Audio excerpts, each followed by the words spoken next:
Okey, baiklah. Apabila dah siap, tuan-tuan boleh edit lah. Tuan-tuan rasa yang mana perlu, perkataan yang objektif ataupun item, tuan-tuan boleh edit untuk sesuaikan dengan kelas tuan-tuan. Jadi untuk ini apabila tuan-tuan dah siap minggu pertama, tuan-tuan kena move lah. Masukkan dalam folder Google Classroom, di mana folder ni tuan-tuan klik saja butang move dan dia akan carilah folder Google Classroom tuan-tuan.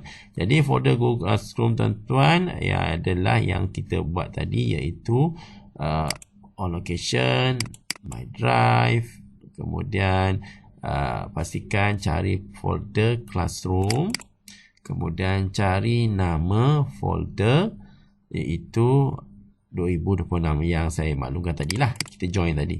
Okey, tuan-tuan akan letak file ERPS tuan-tuan di sini, move saja di sini.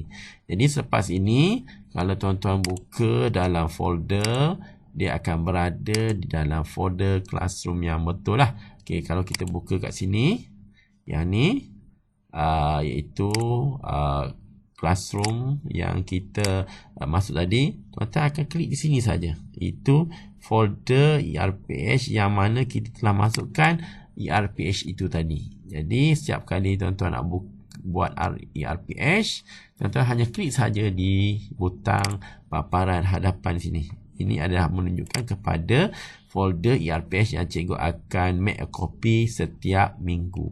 Jadi untuk tu tuan-tuan boleh sebelum turn in, tuan-tuan make a copy dahulu folder ini. Folder iaitu file ERPS minggu pertama seterusnya. Jadi untuk ini cikgu-cikgu boleh buat ERPS untuk setiap minggu pada file yang sama. Okay, maksudnya minggu pertama dia akan make a copy dengan cara file make a copy untuk jadikan minggu yang kedua. Okay, minggu 2 di dalam folder yang sama yang ini, terus saja make a copy. Okay, jadi tuan-tuan akan dapat 2 file nanti. Okay, dia akan proses untuk bina file ERPS minggu yang kedua.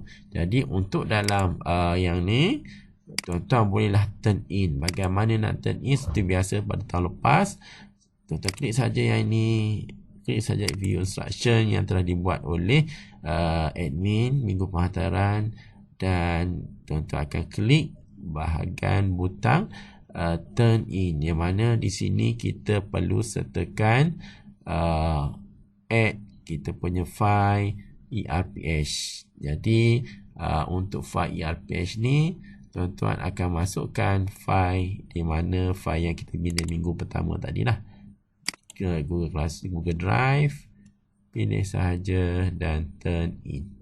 Okay, nanti dia akan jelmakan file ERPS minggu yang pertama yang kita nak turn in itu tadi.